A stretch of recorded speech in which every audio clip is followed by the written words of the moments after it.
Hi, Hi, how are you? I'm doing great. This is mind blowing. Where are you calling in from? So I'm joining you from Accra, Ghana, in West Africa. Love Africa. And tell me what the atmosphere, the attitude, and the altitude is there in Ghana right now. So we had our lockdown lifted about 3 weeks ago. The government decided to lift it, so we still don't have any public or social gatherings. But the country is semi-functioning. But there is also a lot of worry and fear. And for young people in business, who are the people that I deal with a lot, a lot of them businesses are closing. Some of them spent their capital during the lockdown season, so it's a mixed feeling. A lot of people also seeing opportunities, of course, in exploring digital, which beforehand they were not paying attention to. But we're still managing. But I think there's a little bit of fear. There's a little bit of what happens next, and that's what it looks like down here. And what do you think the biggest fear is down there? I think that the fear is more of the uncertainty because nobody knows what's going on. When is the country going to be opened? When do we get a vaccine for the virus? Are we safe? That's where it's from. But I also think that beneath the uncertainty, there's also a fear, of course, of the economic hardship that can come after this, especially for Africa. So those two things would probably be where the biggest fear is. And where do you see the biggest opportunity there now? Well, in Africa, I think that it would just be digital transformation because a lot of businesses are now catching up with jumping onto platforms. A lot of businesses are now understanding the need to have tech and digital as part of their everyday thing. So I think the greatest opportunities will be digital transformation, digital migrations, how companies and brands and products sort of look at how they can bring digital into some point of their value chain. That's why I see the greatest opportunity for especially young Africans. It's interesting. I do a lot of work in Kenya and the Bagani on the Maasai, and I do this executive coaching, and I was with my ear pods in the middle, standing outside the Jeep. A leopard, I mean, literally was close by, hyenas, pumbas, and I'm on my Wow. coaching call. I'm on my coaching call in the middle, and I said, if this isn't proof where Africa can be. Yeah. This is proof, and it's just a matter of time. Yeah. And as much hardship as this will cause and pain, right? Pain to me is an indicator. It's an indicator that we have lessons to learn.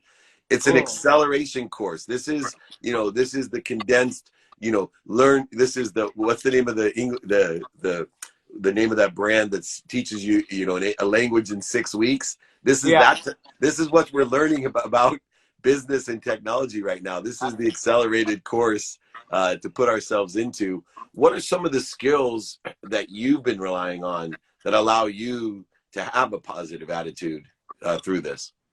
So I think that probably one that would be abstract is just self-awareness. Just being fully aware of who you are, your strengths, your weaknesses, your opportunities, your skill sets, etc., etc.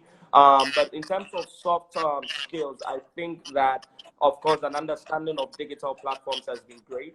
I think that the ability to communicate, so communication skills has been great. I teach and sell the knowledge that I have, having done this work in about 10 years, different African countries. So I also have a mastermind. I have coaching sections. I have master classes. I have courses. And they became very relevant to my audiences back home only during this season. When people were locked down, they were not going anywhere. They started paying attention. Before it was a bit difficult because everybody was sort of caught up in the 9 to 5 rat race, jumping around. But once the world came to a stop, everybody started paying attention to, oh my God, if you have only one stream of income, is economic suicide. If you're not paying attention to other skills, that would sort of embellish what you already have. That can be troubling for you. So for me, things like communication, the ability to clearly articulate your thoughts, also having just a very strong belief system. Because for instance, you were like a god mentor so far away, and I just shot like I just took a leap of faith and sent you a DM and say, "Can I have you on my life?" And here we are, right? Yeah. And so just that strength of belief to say that, let me give it a try. If I don't get a response, I don't lose anything. But if I do get a response, then oh my God, imagine, right?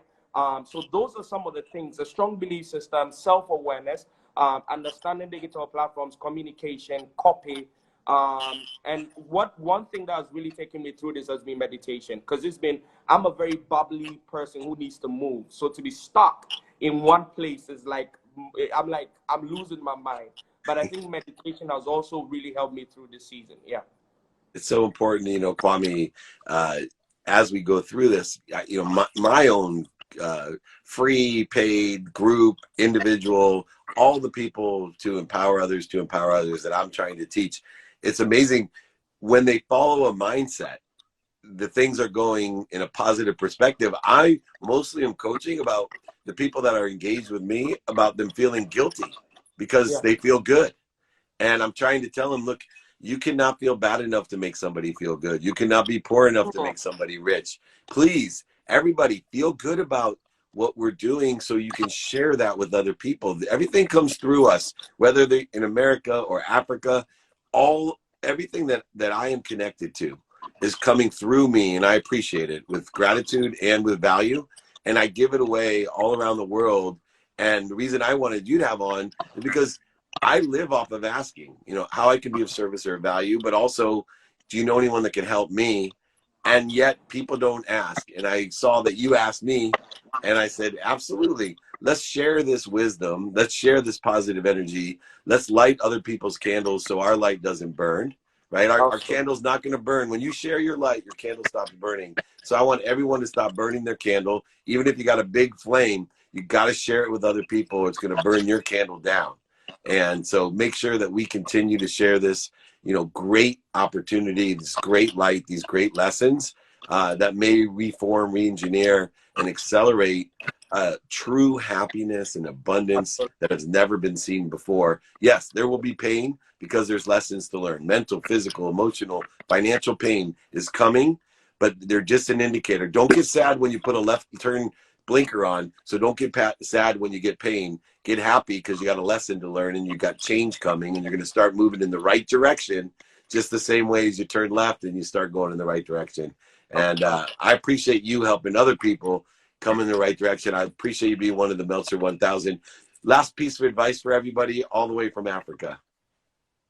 So, but I have a question that I wanted to ask you. Can I do that? Yeah, please. So there's this message you preach about consistency, which I wanted my audience, who are probably joining you for the first time, to get a little piece of, about how you do X to the power 30, but somebody takes the weekend off. Can you please tell us a little bit about that, so my audience can get that concept, because I feel like that's very important to growth and progress. Yeah, with whether it's 2 minutes, 2 people, or $2, everything exponentially grows. And so if you take the permutation, it's a mathematical equation of, on day one, if you have 1 to the first power, 1 to the, or 2 to the first power, 2 to the second, 2 to the third, fourth, what happens is every day you take off, because of the conscious, unconscious, and subconscious and unconscious continuum, the way that we learn and grow through the 10,000 new thoughts a day, the 40,000 of the same thoughts in your subconscious that affect your frequency, your DNA, your unconscious competency, personality traits, characteristics, obsessions. What happens is, if I have the same input every day, then I get that, 2 to the first power, X to the second, X to the third, X to the fourth. But if I miss a day, my cellular memory is stupid. It becomes X to the 0, because my cellular memory only can remember the day from when I wake up till I go to bed. So X to the 0 is back to square one. And so if you take the weekend off, you lose the continuum, you lose the exponential growth. So instead of ending up at X to the 31st power, you end up at X to whatever the first or second power. You wonder why. And then what's worse is when we don't see significant progress, we quit. We quit. And quitting is the #1 disease in the world, way worse than COVID. Quitting has caused so many deaths. Quitting has caused so many destructions, dissolutions, and ends to so many things. Happiness, that's the accelerator. Happiness spreads simply by witnessing it. It strengthens your immune system. It will build your bank account. Happiness will do everything for you. And happiness is a consistent behavior by giving meaning, positive meaning to everything you see and giving it away. Remember, Wow. if you're not motivated right now, if you're anxious, sad, frustrated, think about what you can do for other people. You'll start receiving more and more to give it to those other people. So go volunteer, help, do whatever you can do, but be consistent about it every day. Absolutely. Absolutely. Thank you so much for having me, David. You got it, my friend. Take care, Kwame. You come back on. Be happy, be healthy, and empower others, okay? Thank you very much. Cheers.